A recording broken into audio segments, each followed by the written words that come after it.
Good evening, and welcome back to the Tales of Aria set review here on Awi Scales.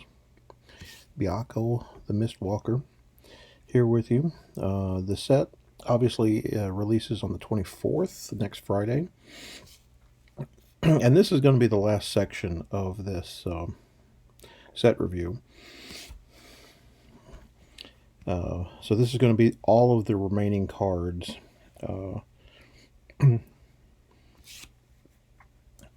Because there's not too many of them left. We're going to start with the Guardian cards. So Titanfist is a Guardian weapon, hammer, one-handed. So yes, you can wield two of these. Once per turn action, pay 3, attack. When there's a card with cost 3 or greater in your pitch zone, Titan's Fist has +1 attack, and it has a base 3. Now, obviously, this isn't as good as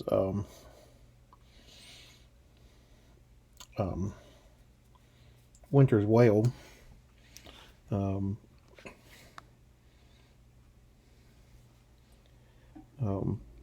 But what this does, if you wanted to do this, now it does give the option if you wanted to play Bravo or Oldham with 2 Titan's Fists, you could certainly do that.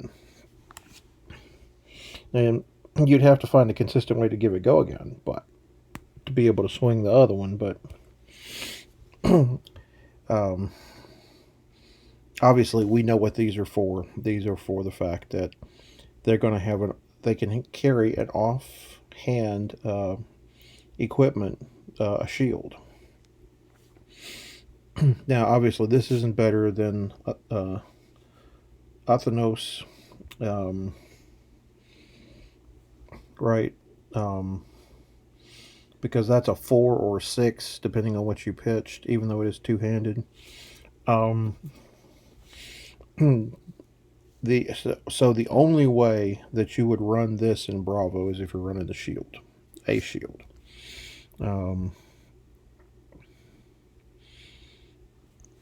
Because in that deck, you're basically, it's a consistent 4 attack.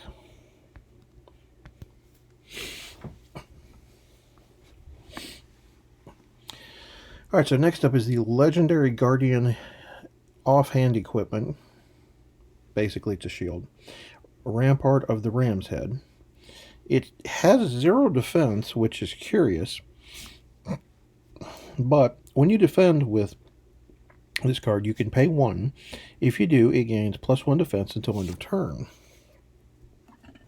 Now, the +1 defense to end of turn is the critical portion. If your opponent has to break the combat chain for one reason or another, then the piece of equipment goes back to its spot and lets you block with it again.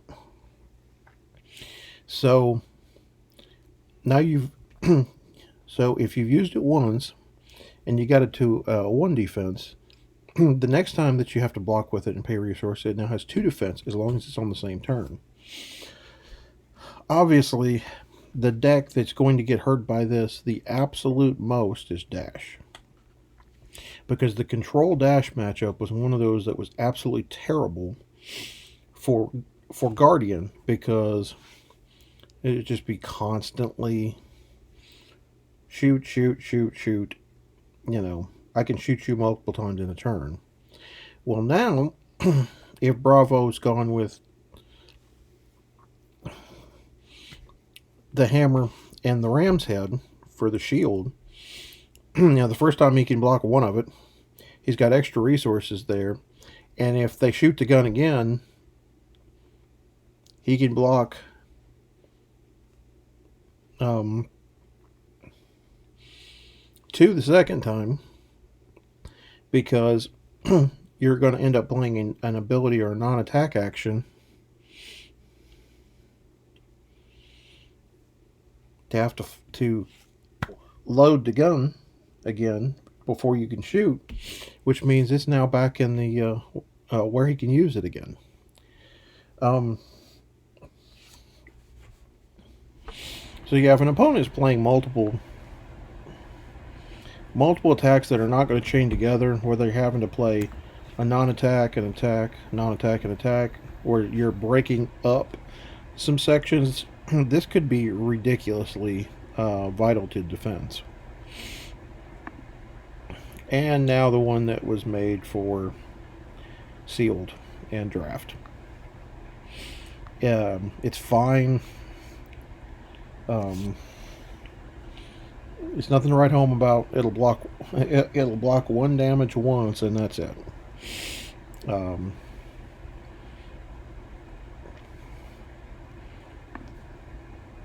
All right, this might be the card of the set,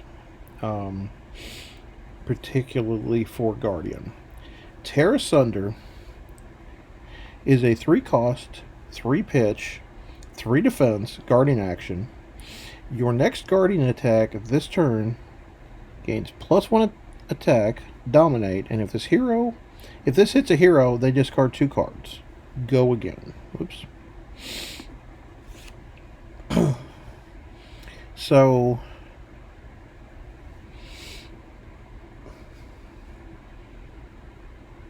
the hit effect on this is crazy.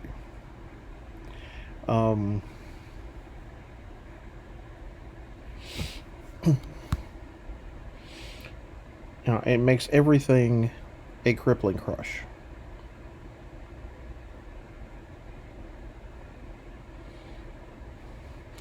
+1, dominate, and they have to discard 2 cards if it hits.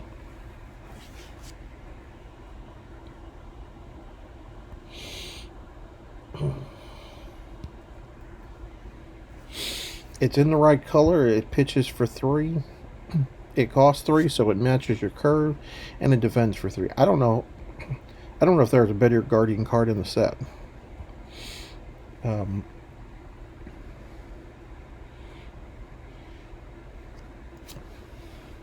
Because I can mess you up with this.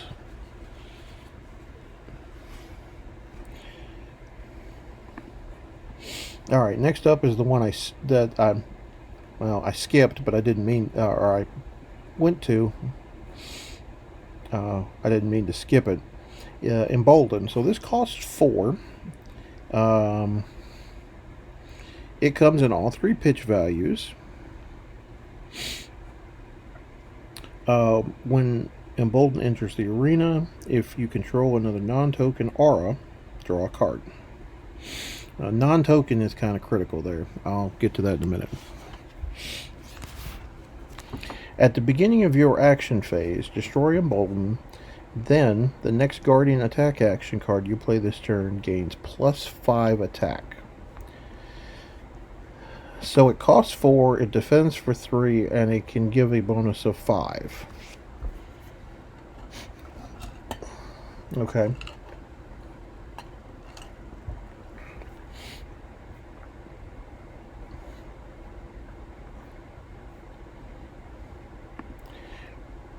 And it comes in it comes in 3 colors.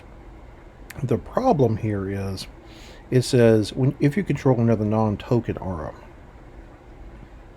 This card would be ridiculous if you could spot seismic surge tokens.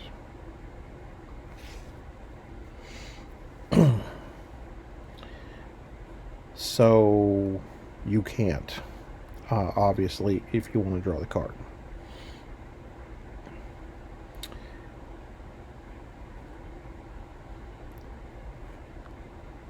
Now I know current Bravo decks are running let's see.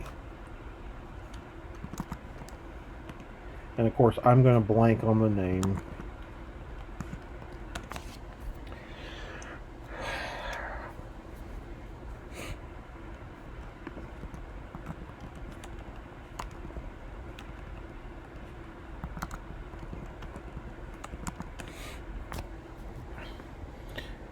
I know that they're currently running blue Towering Titan, which costs 9.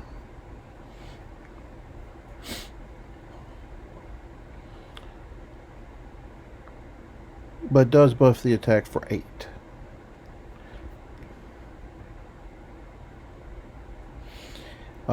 Embolden is basically a smaller version of that. So instead of 9, you are making 4,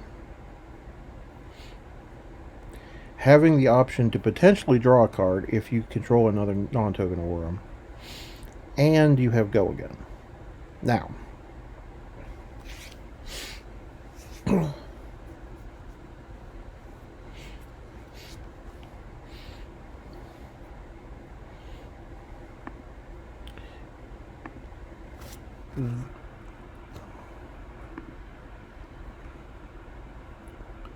let's see here.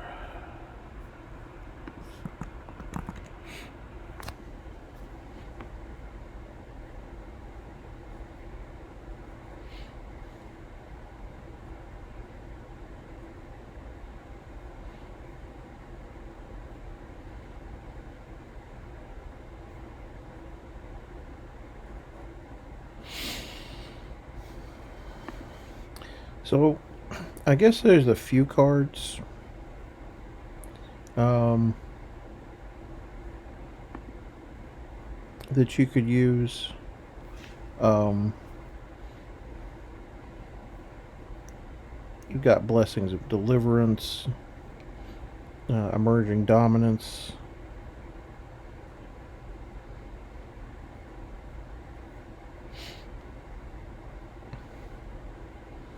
Emerging Power, Forged for War, Stamp Authority, which I think is the big one, and Stonewall Confidence.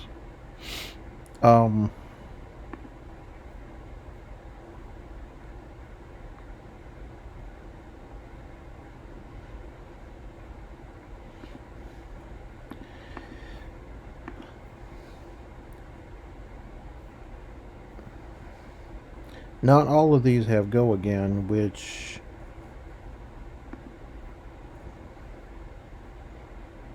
yeah, Towering Titan doesn't have go again. Emerging Dominance doesn't have go again. Showtime doesn't have it. And neither Stamp Authority. So that limits your options of being able to do a quote-unquote setup turn where you play an aura and then play Embolden and draw a card.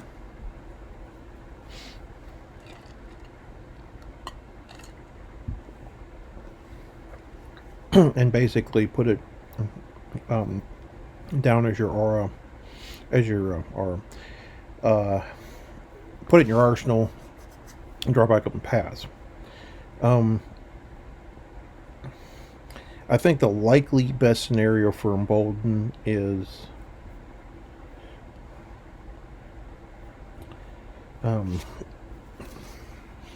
maybe it replacing Towering Titan, so you're not having to pitch quite as much.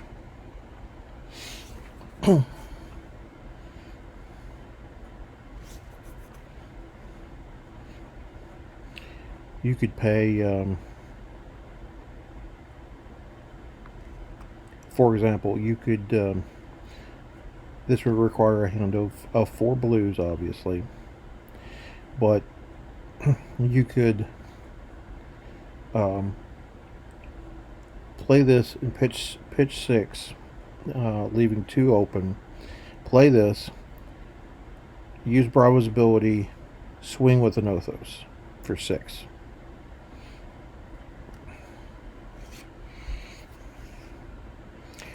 And then, so you're actually getting in some damage.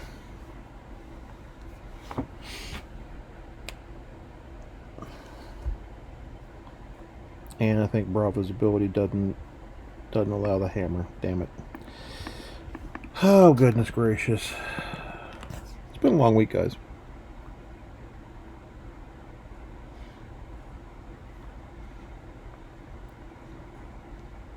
Yeah, you wouldn't even have to pitch to make the other pitch the other two.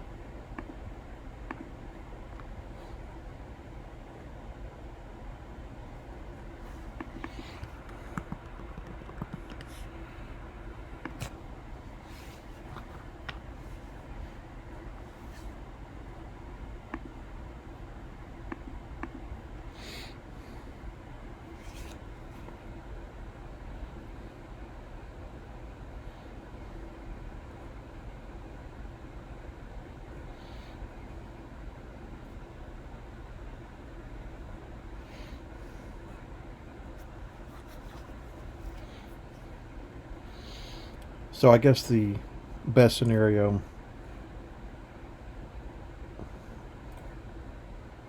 is you.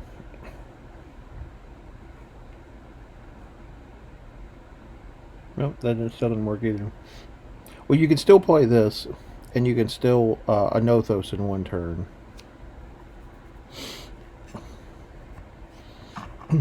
which is more than you can do with Towering Titan. So, I'd say you may see these slide into that slot because they're more cost effective, and they do have a bonus if you actually do have another aura in play. Next up is Thump, and it comes in three colors. It also costs four. Base attack of 6, 5, and 4. 3 defense. But while Thump's attack is greater than its base attack, it gains Dominate, and if this hits a hero, they discard a card.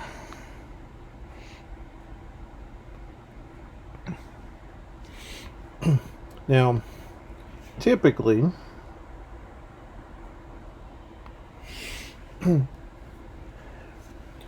now Bravo's not usually playing pump effects, right? With the exception of something like we just saw with Embolden or Towering Titan, etc. An aura that pops and gives a bonus. But even giving just a slight bonus, even just a +1 to it, makes this card so much more devastating. Dominate, and if it hits, they have to discard a card. That's just some nice icing on that cake. And I just talked about a lot of the pumps that or auras that you could use to set up on a future turn. You could even use uh, blue plunder run. Pump this by 1. Potentially draw a card, dominate, and they discard 2. 3-card swing on top of the damage. And of course, it comes in 3 pitch values. Alright, so that was the last of the Guardian cards. Next up are the Ranger cards. And we get a look at the Ranger equipment, New Horizons. Now, this is a headpiece, and it's certainly ticked off a number of players. Because now they have to decide between the cross wrap and New Horizons. Obviously, it makes sense because this has to be worn on the neck and the back. So it's got a hood, etc. When you have a face-up card in your arsenal, you have an additional arsenal zone. When New Horizons is destroyed, destroy all cards in your arsenal. It does have Blade Break, but it does block for 2. Now, I think the debate is this better than Cross Wrap? Yes and no. I think Cross Wrap is better in Azalea because you need as many reloads um, of your arsenal as possible. The op that card gives you is better for Azalea's ability. New Horizons, on the other hand, is better for Lexi, um, because she has the ability to flip up a card in an arsenal.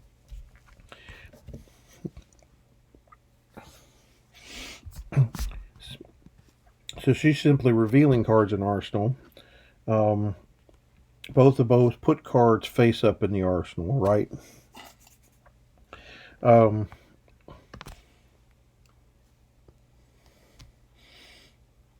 but the good part is it says while you have a face-up card in your arsenal, it doesn't have to say an arrow. So you might actually, store something else in one of the arsenal zones, and then use the other arsenal zone to load your arrow in, and then go, okay, play this from arsenal, get a bonus for playing it from there. Pump the next attack, fire the arrow off, reload one of the empty spots, etc. So I really think it's based on the character you're playing. You're going to be playing one or the other of these. Um,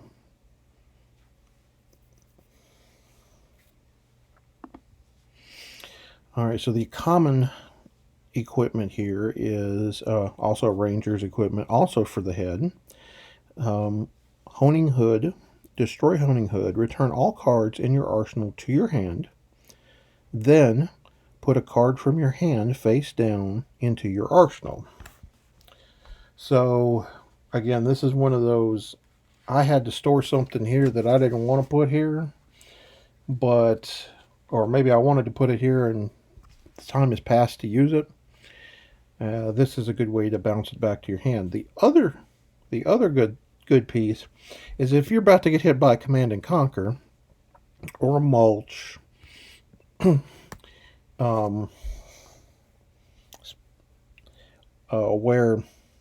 you're going to lose that card. Now, both the headpieces are better than this piece, so I can only really speak to this for limited because I do not expect this card to see any sort of constructed play, but um, you're you're bouncing this to save the card out of it, or you realized that you put something there that you need back in your hand. So you're like, oh, okay, I'll pick this up. I'll put something useful down there. Nothing to write home about here. All right, so while this card is in this set and is good for Lexi, this card this card screams Azalea. I need to blow this up. Seek and Destroy, one of my favorite metallic songs. 0 cost, 2 defense, Ranger accent, only available in red. The next arrow attack this turn gains +3, and if it hits a hero at the beginning of their next end phase, they discard all cards in their hand and destroy all cards in their arsenal. Go again. So, obviously, it's not going to leave them empty-handed for your next turn. What it does do is it forces your opponent to do, a combination of things. Either block out your entire tax this turn, which obviously, we're going to try to give this arrow dominate where they could only block with one card from hand. Or they're going to have to play everything in their hand, because it would go to the beginning of their end phase. They can't put a card down in their arsenal because it's going to get blown up. And even if they could, Not going to do them any good. They'll discard their hand. They'll discard all the cards out of there, and then they'll draw back up. So they're going to have a full hand, but they're going to lose whatever arsenal card they've got stored there. And so they're either blocking aggressively, attacking aggressively, or losing all of it. Also, this obviously, with it being discarded, it's going to go to their graveyard. So they may not see it again, which is fine by you as well. All right, Bolt and Shot. It's a 0-cost arrow. They're 4 attack, 3 defense. While Bolt and Shot's attack is greater than its base attack, it gains Go Again, and if this hits, reload. And of course, it comes in all 3 flavors.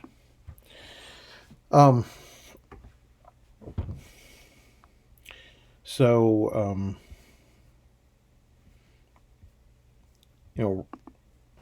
you're basically looking to pump this card up and get all the benefits, which is not too terribly difficult.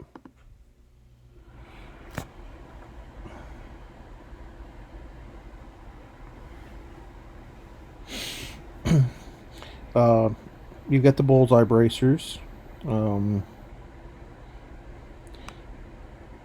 let you set that into the arsenal, give it +1, and give it straight up Go Again.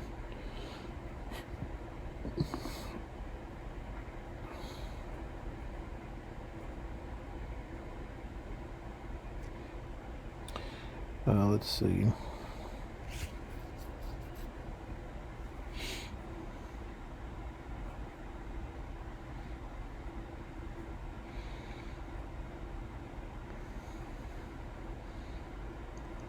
You've got increased attention to increase its attack, and defense reactions can't be played from hand. This chain link, which is really good. Overflex, Overflex is a monster.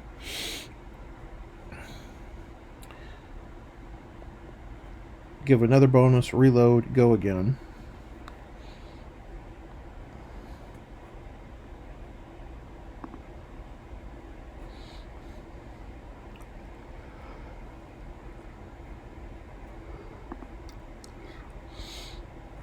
And then take aim.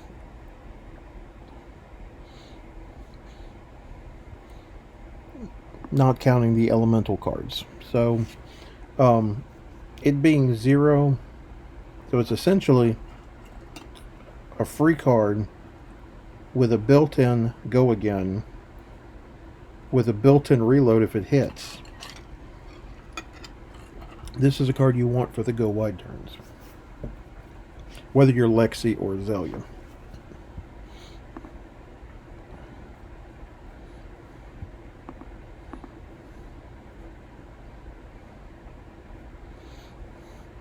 Speaking of the aforementioned, Overflex is a 1-cost, and you see this, it's breaking, he's flexing it so hard.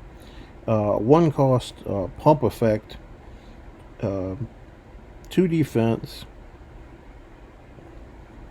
Your next arrow attack this turn either gets +4, +3, or +2. Reload, Go Again. So it gives you everything you want. It's a pump effect, lets you reload your arsenal, gives you Go Again, so that you can do just some, some dumb turns.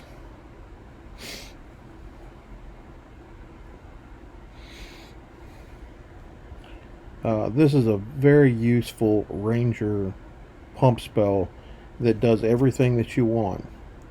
Attack bonus, reload your arsenal, Go Again. One's kind of cheap for this, I'm not gonna lie. And that is going to be the last of the ranger cards. Next up is the one that we're all going to hate to go over, and that's Runeblade. Now, Runeblade is the J.R. Ewing, the Victor Newman, or whatever you want to say. It's the class that everybody loves to hate. You either love them or hate them.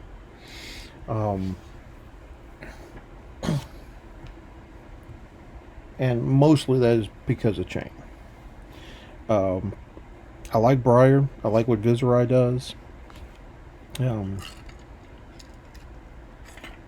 There's a lot of chain hate, and I understand why. By the time we go over this list, you'll understand. So this is the token weapon for Briar. Rosetta Thorn. It's a 2 attack. It is a 2-handed Runeblade weapon sword. Once per turn action, pay 1, attack. When you attack with Rosetta Thorn, if you played an attack action card and a non-attack action card this turn, deal 2 damage to target hero. Simple, straightforward, and effective. Now this is a Runeblade weapon and not an elemental Runeblade weapon. So obviously it can be played by any of the 3 Runeblades we currently have.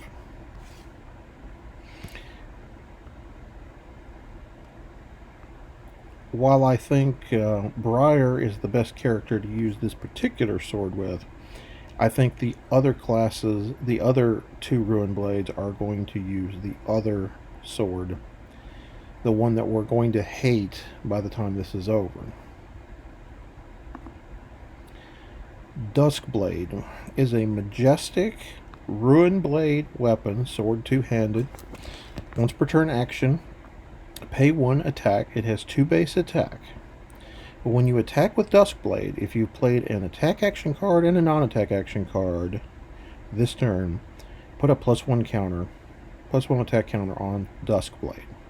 At the beginning of your end phase, if you have not played an attack action card and a non-attack action card this turn, remove all +1 attack counters from Dusk Blade. So this set with the ice mechanic was designed to try to fight the aggro matchups. Your Katsus, your Boltons, your Dashes, your even Dorenthias, your chains. What's going to happen is,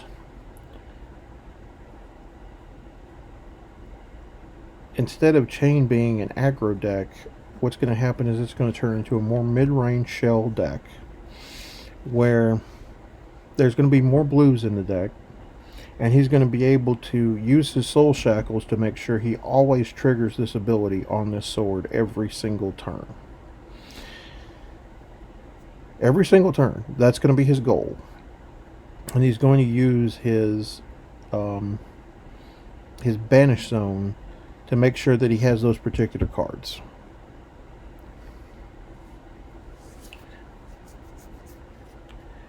Because when you get this swung at you, and it's a swings for first swing is going to be a 3 if it meets the requirements. Next one's going to be a 4. Next one's going to be a 5. Next one's going to be a 6. You can see how dangerous this is getting.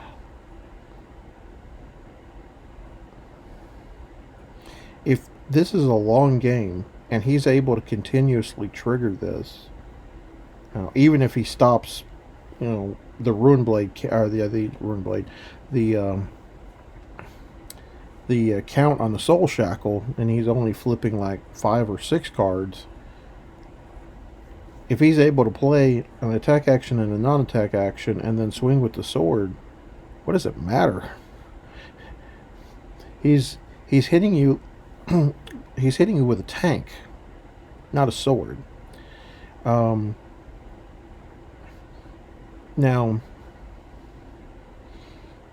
obviously, this is the twin to Dawnblade, Dorenthia's Dawnblade, but this one has much more power in this card, and I have a bad feeling that this is going to keep chain in this meta beyond what he is already. The good thing is, he's almost a 500 living legend points, and had he won Vegas, he'd have been over that. And we would be smiling, saying, "Okay, about time you go away." But yes, if you pull this and you are want to play Runeblade, if you are a Runeblade player or want to play it, I would not. I would. I would be petting it and calling it my precious because I would not be getting rid of it. That simple. The card is nuts.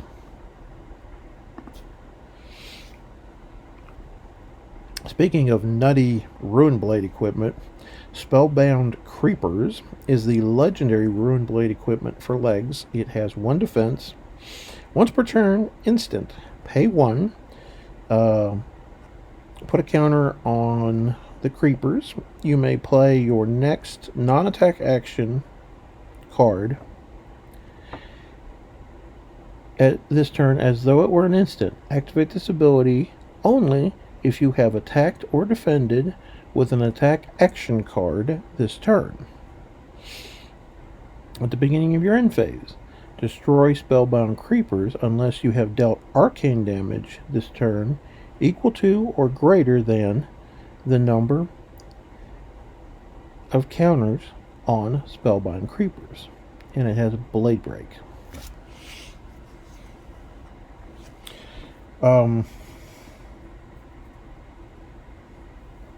So obviously this pushes you in the attack action, non-attack action section.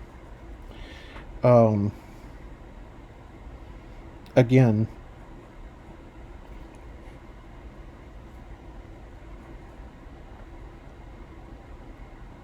this could easily be another card for chain because you're looking at the banish zone, you're going to see more cards so that you can see the non-attack action and the attack action so that you can trigger both of these. The biggest question is the Runeblade damage, or is the Rune Chant damage. You're more apt to keep this on the field longer with the Rune Chant damage from Viserai.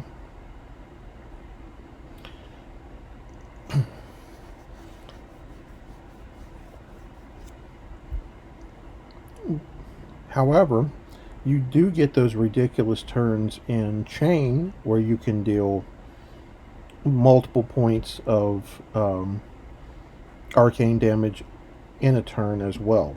So I think this could be playable by all 3 Ruin Blades. I think it takes a little more work in some of the decks than it does others, but it is very interesting. And right now there's not a leg piece for any of the Rune Blades other than Snapdragon Scales. This is the common Rune Blade equipment in the set. Sutcliffe's Suede Hides. Attack reaction. Pay 1, destroy the hides. Target attack action card gains Go Again. Activate this ability only if you have played a non-attack action card this turn. So it's potentially a bit better Snapdragon Scales if you played a non-attack action card this turn. Also very good. So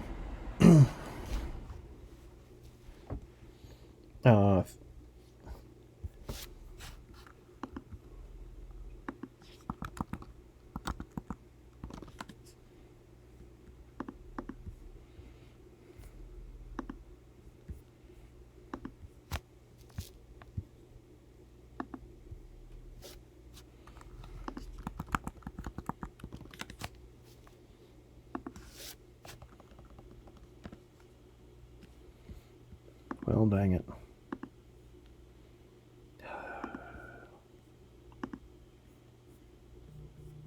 Damn it.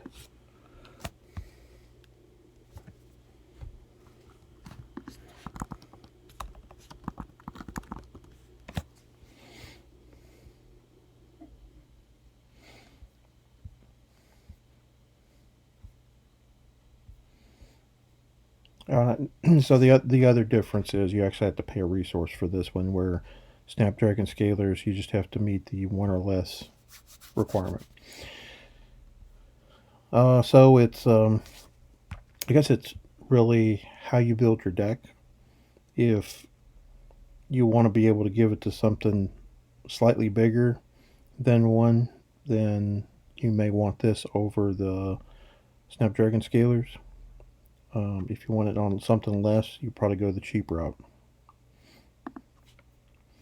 All right, so more of the group of dirty cards. Um, so this is a majestic that costs 0. It pitches for, it's a blue, so it pitches for 3. It has 2 defense. Built in go again. It is an aura. Attack action cards you control gain. When you attack with this, deal 1 arcane damage to target hero. At the beginning of your end phase, destroy Sting of Sorcery. Yikes. So everything gains, every attack action that I play gains Seeds of Agony.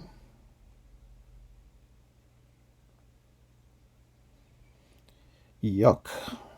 I don't care which of the 3 Runeblade heroes you are. This card is ridiculous. Let's just make everything hit harder and trigger both as many of these abilities as I can.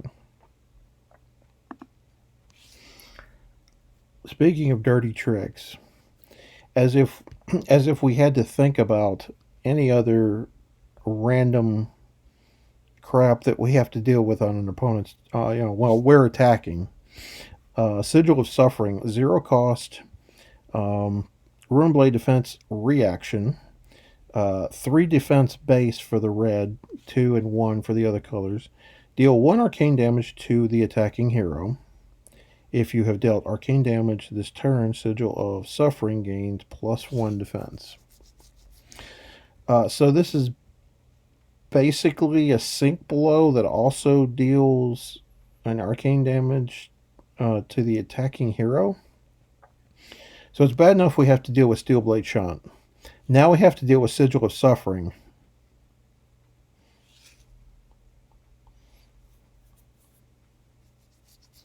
And I got double Steel Bladed Shunt in a sealed deck tournament when I thought it was safe to swing with an Othos, and it was not. And I was at 2. Didn't expect the second one. Had the first one on my radar, not the second. Yeah. So this is just another thing that non-Runeblade players are going to have to worry about.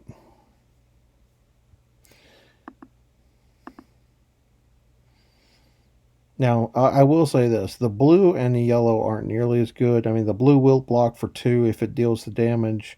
Now, again, they can prevent damage, etc. And the yellow can block for 3 if the damage goes through, but the red's the money one, obviously. Last card of this group is Singeing Steel Blade. 1 cost, Runeblade attack action. When you attack with Singeing Steel Blade, deal 1 arcane damage to target hero. 3 defense, 4 attack, 4, 3, and 2 attack. So theoretically, it can be a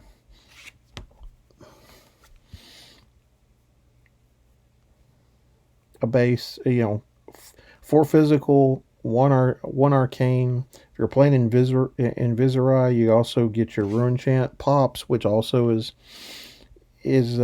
nutty. If you get your seeds and chain, you also get more here. So there's damage all over the place. Just craziness.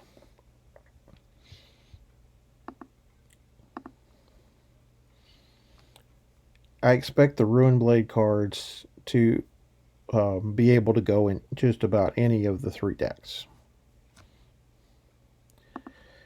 Last but not least is our generic cards. There's not many generics. Uh, they're all equipment. Technically, there's five, but I pitched out Crack Bobble. Um, so Ragamuffin's hat is a zero cost or zero defense generic equipment. Destroy the hat, draw a card, then put a card from your hand on the top or bottom of your deck. Activate this ability only if you have one card in hand. Um, Not great. Um, unless you know what the top card of your deck is, and you have, I mean, you can manipulate it where you only have one card in hand, right? Um, but the important part is, do you know what's on top of your deck? Can that card save you? Does that card swing the matchup? Does it help you get to a pivot turn? That would be the only questions I would be asking about this. Now, I will say, since there's so few equipment in this set, you're probably going to be running in your sealed pool no matter what. If you don't end up with the um, don't end up with the element specific headpieces, but nothing to write home about. Now this one is interesting. Deep blue, zero defense, chest equipment, action. Put a card from your hand on the bottom of your deck. Destroy deep blue. Gain 3 resources. Go again. So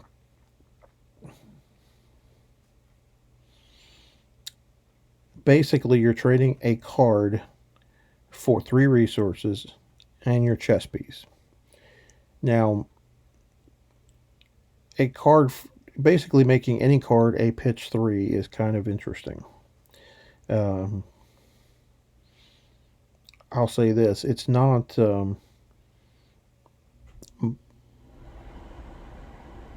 Most of the decks that need 3 to do stuff are already stuffing their decks to the gills with blue pitches. But I guess I could see an argument where this could be a one shot for 3 resources. I personally like the cross strap or the vest that produces 2 for either their abilities or reduces cost by 2, etc. But I guess you could talk me into this being an option. Obviously,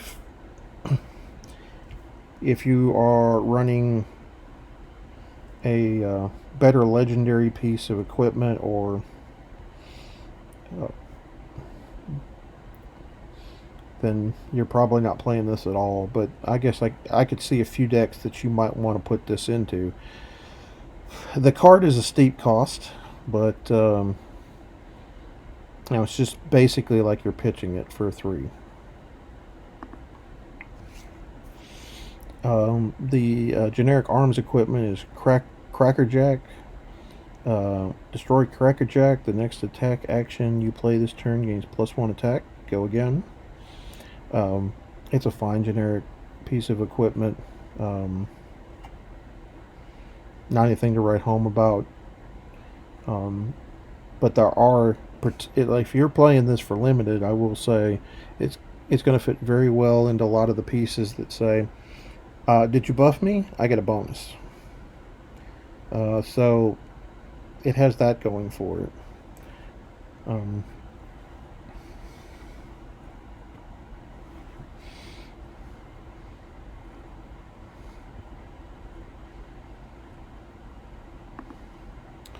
And the last card in the set, and I'm not counting the Fabled, because while I have the image for the Fabled, that one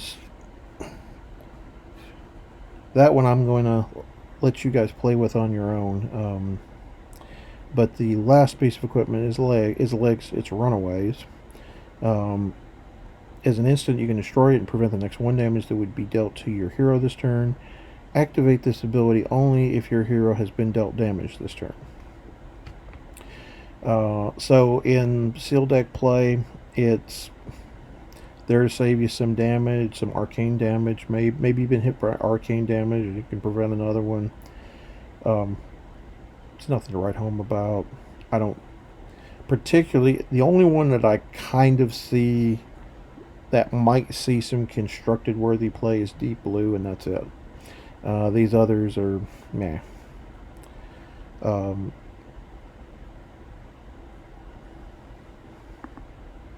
all right, so that is the end of the Tales of Aria set review. I appreciate you guys hanging out with me. My plan is next week to have some decks built, um, trying to theory craft the direction that we're headed. Play them against some of the Monarch format classic constructed decks. See how they match up. See what kind of changes will have to be made, either to their decks or our decks, and see which ones work and which ones don't. So until next time, even in Wraith, there is no escape from the Tiger.